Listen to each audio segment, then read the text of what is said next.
Video cut गया था आपका, इसके बाद का टॉपिक बायोट सेवर्ट लॉ हम कंटिन्यू करेंगे। तो ये मैं आपको बता रहा था कि जैसे आपने एक वायर लिया और एक प्लेन है, इस प्लेन के परपेंडिकुलर वायर है, ठीक, ये वायर है। अब इस वायर की जो मैग्नेटिक लाइन ऑफ फोर्स होगी वो इस वायर के परपेंडिकुलर प्लेन में होगी, ठीक है। तो ये मैंने आपके सामने फिगर बनाया था, इस प्लेन में होगी और ये परपेंडिकुलर करंट है। राइट हैंड थंब रूल से आप इसे कैलकुलेट कर लेंगे। ये मैग्नेटिक लाइन ऑफ फोर्स है। बेटा जब आप फिंगर्स को कर्ल करेंगे तो एक तरफ से लाइन ऑफ फोर्स अंदर जाती हुई दिखाई दे रही है और दूसरी तरफ से बाहर आती हुई। तो जिधर से अंदर जा रही है उधर इनवर्ड मैग्नेटिक फील्ड और जिधर से बाहर जा रही है उधर आउटवर्ड मैग्नेटिक फील्ड हो जाएगी। अब आइए वापस चलते हैं। तो यहाँ पर मैं तुम्हें गिफ्ट के तौर पर चीजें देना चाहूंगा कि अगर किसी प्लेन में यू वायर जा रहा है आई करंट लेके, तो इस साइड में आप क्रॉस भी बना दें, यानी magnetic line of forces inward है, और यहीं पर एक डॉट बना दे, ये क्या है, डाउनवर्ड अपवर्ड फील्ड है। याद रखिएगा, ये एक केस हुआ। अगर दूसरा केस हम लें, अब हमने वायर को में जाने वाली करंट की डायरेक्शन ये रखी, मैग्नेटिक फील्ड इधर हो जाएगी और इधर हो जाएगी, ऐसे क्रॉस और डॉट। क्रॉस का मतलब डाउनवर्ड और डॉट का मतलब अपवर्ड, यानी perpendicular to the plane downward, perpendicular to the plane upward. ये हो गया दूसरा केस, सेकंड केस हो गया। इसी तरीके से अगर मैग्नेटिक करंट ऐसे जा रही तो फिर क्रॉस इधर लग जाएगा, डॉट इधर लग जाएगा। ये तीसरा केस हो गया बी के डायरेक्शन।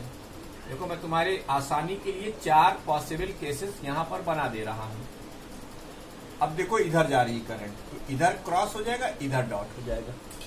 ये चारों केसेस आपके हो गए, ठीक है। अब वापस चलते हैं हम बायोट सेवर्ट लॉ की तरफ। Biot Savart law Coulomb's law का एनालॉगस है। वीडियो को पॉज कर इसे नोट कर लीजिए, मैं इरेज करने जा रहा हूँ। Biot Savart law Coulomb's law का एनालॉगस है। जैसे हम कूलॉम्स लॉ से किसी करंट, किसी पॉइंट चार्ज की मैग्नेटिक फील्ड कैलकुलेट करते थे, उसी तरीके से हम बायोट सेवर्ट लॉ से किसी करंट कैरिंग कंडक्टर की मैग्नेटिक फील्ड कैलकुलेट कर सकते हैं। आइए देखते हैं बायोट सेवर्ट लॉ को। वो लास्ट वीडियो में कट गया था। तो बेटा मान लो तुम्हारे पास ये एक लॉन्ग वायर है जिसमें आई करंट फ्लो कर रही है। इसका हमारा ये है बड़ा लॉन्ग, लेकिन इसमें हमने 2 कंसिडरेबल एंड लिए हुए हैं, एक्स और वाई, ठीक। मतलब ये हमने लिमिट तय कर रखी है कि हम x से y तक की फील्ड देखना चाहते हैं। अब जाहिर सी बात है, जब हम वायर को राइट हैंड से पकड़ते हैं तो थंब हमारा करंट की डायरेक्शन में होता है, और ये थंब हमें ये इंडिकेट करा रहा है कि इस रीजन में जो मैग्नेटिक फील्ड है वो क्रॉस मैग्नेटिक फील्ड है, और इस रीजन में जो मैग्नेटिक फील्ड है वो डॉट मैग्नेटिक फील्ड है, यानी परपेंडिकुलर डाउनवर्ड और इसमें परपेंडिकुलर अपवर्ड, ठीक है बेटा। यहाँ पर आप एक पॉइंट कंसीडर कीजिए, मान लीजिए ये पॉइंट P है। हम देखना चाहते हैं कि इस करंट के द्वारा इस पॉइंट P पर मैग्नेटिक फील्ड क्या है, ये कैसे लिखी जाएगी, ये बायोट सेवर्ट लॉ से कैसे लिखी जाएगी। इसके लिए हम इस वायर से इस करंट और इस पॉइंट को मिला देंगे, ठीक। सपोज कर लीजिए कि ये एंगल आपका थीटा है, ठीक। अब यहीं पर हम एक छोटा सा लेंथ वेक्टर लेंगे, लेंथ वेक्टर dl, ठीक। आई को यहां से हटा दो ताकि तुम्हें कंफ्यूजन ना हो, ठीक है। dl हमने ले लिया। अब और ये डिस्टेंस आपने कहा भाई r है। देखिएगा मैं बायोट सेवर्ट लॉ लिखने जा रहा हूं। यहाँ पे बहने वाली करंट I है। तो बायोट सेवर्ट ये कहते हैं, बायोट और सेवर्ट 2 अलग अलग साइंटिस्ट हैं जो ये कहते हैं कि द मैग्नेटिक फील्ड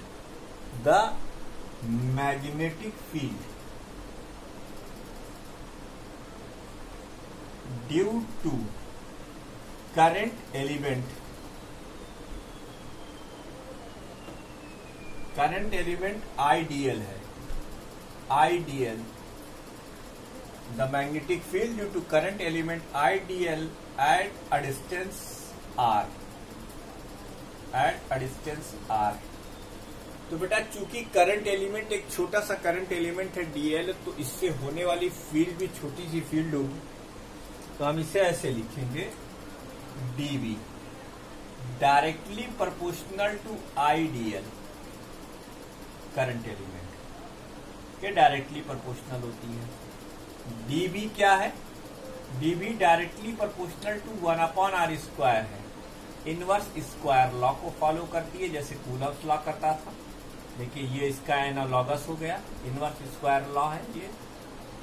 और यहां डीबी एक और चीज पर डिपेंड कर रही है, वो क्या है? DB directly proportional to sine theta, where theta is the angle between dl and r. बेटा ये दोनों वेक्टर हैं, इन दोनों के बीच में।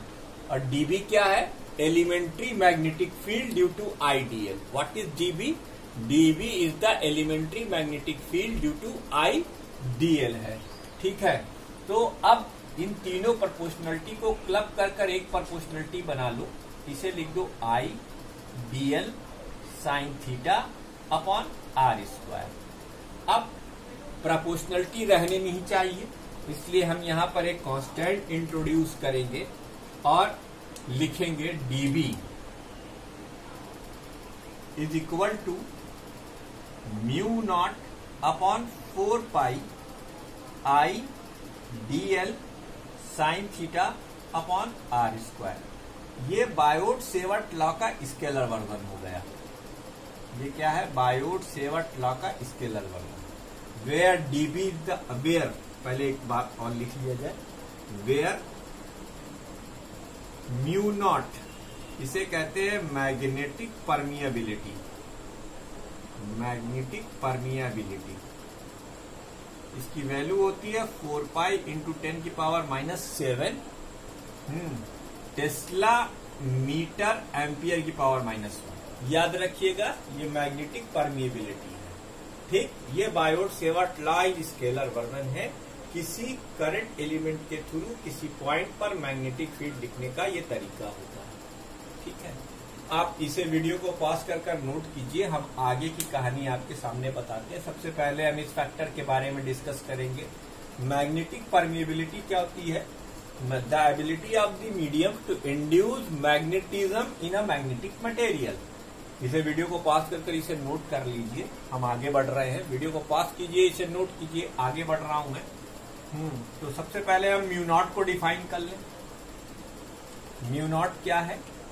म्यू नॉट इसे कहते हैं मैग्नेटिक परमिएबिलिटी, और ये है the ability of a medium, the ability of a medium to induce magnetism in a magnetic material. किसी मैग्नेटिक मटेरियल में मैग्नेटिज्म इंड्यूस करने की जो एबिलिटी होती है उसको हम क्या कहते हैं? उसको हम मैग्नेटिक परमिएबिलिटी कहते हैं। ठीक है, क्या कहते हैं? मैग्नेटिक परमिएबिलिटी कहते हैं। अब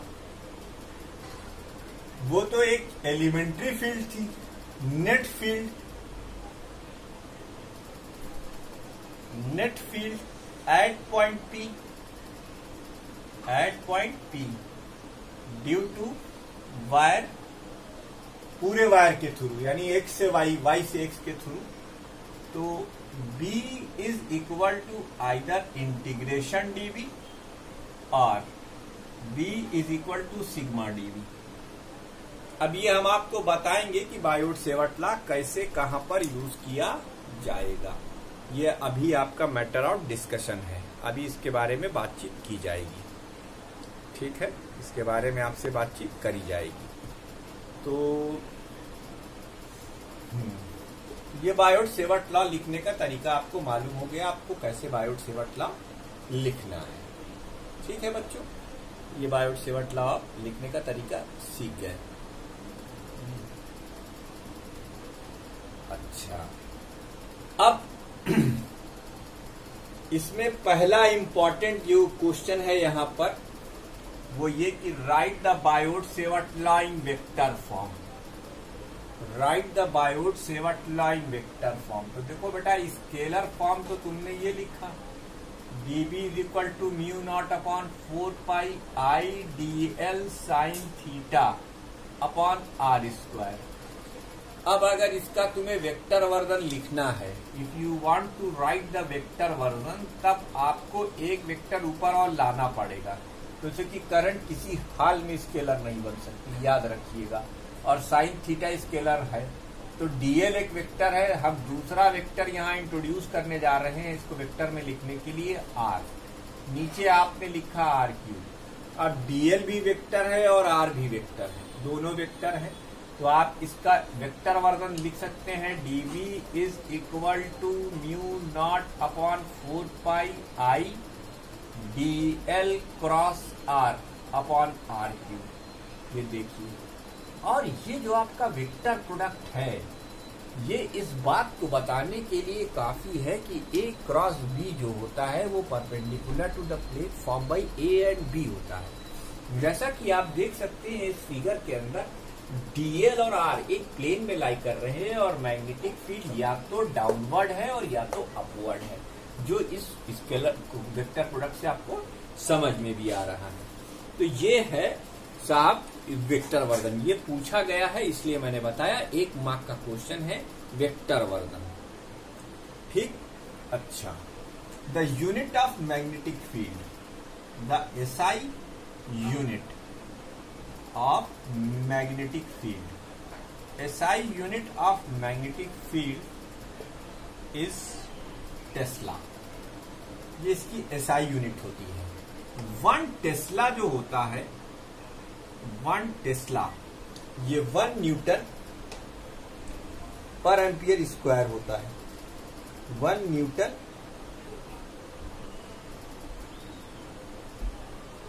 अच्छा QBB साइन थीटा। तो ampere into second into metre पर सेकेंड, सेकेंड से सेकेंड कैंसिल। ये हमने कैसे निकाला ये हम आपको बाद में बताएंगे। अभी आप इतना जान लीजिए, 1 न्यूटन एम्पियर की पावर -1 मीटर की पावर -1, ये इसकी एसआई यूनिट है। The CGS unit of B is, the CGS unit of B is gauss. Gauss होती है उसकी सीजीएस यूनिट। तो 1 गॉस जो होता है, 1 गॉस, ये जो आपका 1 गॉस है, ये 1 जी, ये होता है 10 टू द पावर -4 टेस्ला की, ये रिलेशन होता है।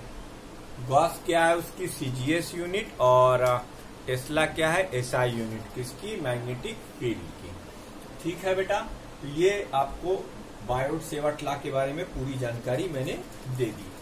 आइए आपको एक और इम्पोर्टेंट रिलेशन करवा के देखते हैं। देखिए, इसको हम अब मिटाने जा रहे हैं। Relation between epsilon 0 and mu 0। Relation between epsilon 0 and mu 0। Relation between epsilon 0 and mu 0। बेटा, एप्सिलॉन 0 आप जानते हैं ये परमिटिविटी ऑफ फ्री स्पेस होती है। ये मैंने आपको पहले चैप्टर में बताया था, परमिटिविटी ऑफ फ्री स्पेस है ये। ठीक है, और म्यू 0 अभी आपने जाना, the ability of the medium to induce magnetism है। तो relation between mu 0 and epsilon 0। तो यहां पर सबसे पहले हम लिखेंगे वी नो दैट, जो जानते हो वो बता दो, 1/4 पाई एप्सिलॉन 0। इसकी वैल्यू बच्चों आपने कैलकुलेट करके लिखी थी 9 × 10⁹। ठीक है, newton metre square upon coulomb square. और अभी कुछ देर पहले आपने बायोट सेवर्ट लॉ में देखा है, म्यू नॉट अपॉन 4 पाई की वैल्यू होगी 10 to the power -7 tesla metre की पावर -1 एम्पियर की पावर -1। ठीक है, अगर इसे आप कहें इक्वेशन नंबर 1 और इसे आप कहें इक्वेशन नंबर 2। ये दो इक्वेशन आपने लिखे और कहा डिवाइड 1/2, डिवाइड 1/2। तो आप लिखेंगे 1/4πε0, फिर आप लिखेंगे μ0/4π। एक तरफ आप लिखेंगे 9 × 10⁻⁹ और एक तरफ आप लिखेंगे 10⁻⁻7। ये डिनोमिनेटर में, अरे ये न्यूमरेटर में और ये डिनोमिनेटर में। और ऊपर आप लिखेंगे newton metre square upon coulomb square, यानी कूलम स्क्वायर को आप लिख सकते हो एम्पियर सेकंड का स्क्वायर। चलो जाने दो, क्योंकि हम तुम्हें इसकी यूनिट में नहीं फंसाना चाहते। टेस्ला मीटर एम्पियर की पावर -1, ठीक है। अब अगर इन पूरी यूनिट को सॉल्व किया जाएगा तो आपको बड़ा ताज्जुब होगा कि देखिए 4π से 4π कैंसिल और ये हो गया 1/μ0ε0 और ये ऊपर जाकर हो गया 9 × 10⁻16। आप जानते हैं क्या आएगा? ये पूरा सॉल्व करने पर आएगा मीटर पर सेकंड स्क्वायर, मीटर स्क्वायर पर सेकंड स्क्वायर। बच्चों ये जो 9 × 10⁻16 लिखा हुआ है इसको आप लिख सकते हैं 3 × 10⁸ मीटर पर सेकंड का होल स्क्वायर। तो 1/μ0ε0 की वैल्यू 3 × 10⁸ का होल स्क्वायर मीटर पर सेकंड का होल स्क्वायर। और भैया ये 3 × 10⁸ मीटर पर सेकंड स्क्वायर क्या होता है? ये होता है एक वेल नोन कांस्टेंट जिसे आप वेलोसिटी ऑफ लाइट कहते हैं। इसका मतलब c² की वैल्यू 1/μ0ε0 होती है और c की वैल्यू √1/μ0ε0। तो हम कोई बात हवा में नहीं कह रहे थे, ये हमने साबित किया। और आप जान लीजिए ये जो वेलोसिटी ऑफ लाइट c है ये एक वेल डिफाइंड एक्सपेरिमेंटल वैल्यू है, ये अजम्पशन नहीं है, ये एक्सपेरिमेंटली वेरीफाई की गई है। तो ये एक और डेरिवेशन, अरे ये एक और चीज हो गई, याद रखिएगा। Velocity of light is equal to 1/√μ0ε0। आइए, जब हमने आपसे कहा कि इसे नोट कर लीजिए, आगे की बात करते चलते हैं। हमने आपसे कहा कि भाई कूलम्स लॉ और बायोट-सेवर्ट लॉ एक दूसरे के एनालोगस हैं। तो जब एनालोगस है तो चलो आओ कंपेयर भी कर लें। तो सिमिलैरिटीज क्या क्या है? सिमिलैरिटीज बिटवीन कूलम्स लॉ, ये 2 नंबर में पूछा जा सकता है, Coulomb's law and Biot-Savart law. Coulomb's law और बायोट-सेवर्ट लॉ के बीच में सिमिलरिटी। पहली तो सिमिलरिटी ये है कि both laws are inverse square law, both laws are inverse square law. आपने देखा था कि इलेक्ट्रिक फील्ड भी inversely proportional to square of the distance थी। आपने यहाँ भी देखा मैग्नेटिक फील्ड भी inverse of the square of the distance के प्रोपोर्शनल है। तो both laws are inverse square law. एक तो ये हो गया, ठीक। दूसरी इसकी सिमिलरिटी ये है कि both are medium dependent, both are medium dependent. वो भी मीडियम के साथ बदल जाता है, ये भी मीडियम के साथ बदल जाता है। तो ये 2 सिमिलरिटी हो गई। 2 पॉइंट सिमिलरिटी के लिख दीजिएगा और 2 पॉइंट डिससिमिलरिटी के लिख देते हैं, ठीक है। अब similarities, dissimilarities, dissimilarities between Coulomb's law and Biot Savart law. 2 dissimilarity क्या है बेटा? 2 डिससिमिलरिटीज में आप एक लिख देंगे, charge element is scalar, charge element in Coulomb's law. Coulomb's law is scalar while current element in current element in Biot-Savart law is a vector.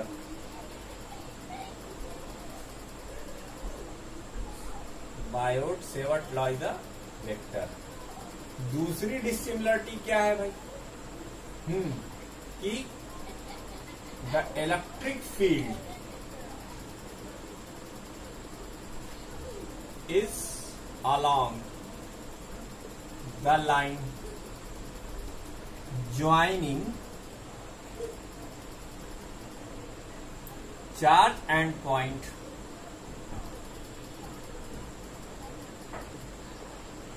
while magnetic field is perpendicular to the plane containing